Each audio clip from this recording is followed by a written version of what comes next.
गुरुजी राधे राधे। गुरुजी आपसे कुछ प्रश्न भी है और कुछ सुनाना भी है। प्रश्न बोलो। आप कहते हैं कि पाप 3 प्रकार से किए जाते हैं, मनसा, वाचा और कर्मणा।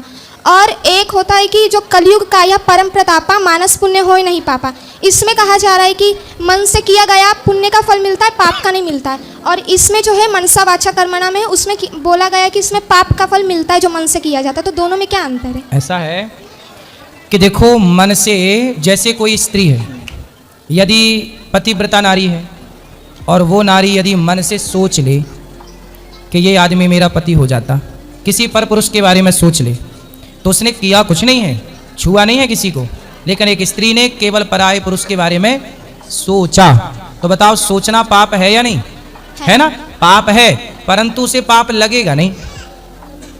सोच लिया तो वो क्या है? पाप है पाप। जैसे कोई आदमी पराई औरत पर, पराई नारी के बारे में सोचे, तो सोचना भी तो पाप है। हम आपका धन चुरा लें, हमने आपके धन के बारे में चोरी का भाव रखा, ये पाप तो है। सोचा भी हमने, ये भी पाप है, पर पाप लगेगा नहीं, क्योंकि कलयुग में सोचने का पाप नहीं लगता। तो पाप है तो सही, सोचना भी पाप है, पर वो पाप कलयुग में तो फिर ये लगता नहीं है। इसलिए दोनों बातें अपनी जगह सही है। इसलिए कहते हैं ना बेटा कि इतने पवित्र बनो कि सोचो भी मत।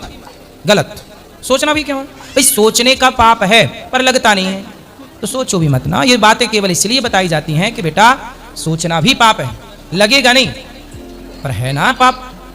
यदि आज सोच रहे हो तो कल कर डालोगे, है ना। जो सोचता है व्यक्ति वो कर लेता है। और दूसरा प्रश्न ये है, जो आप कहते हैं कि कोई कितना भी पापी हो जो भागवत सुन लेता है तो उसकी मोक्ष हो ही जाती है।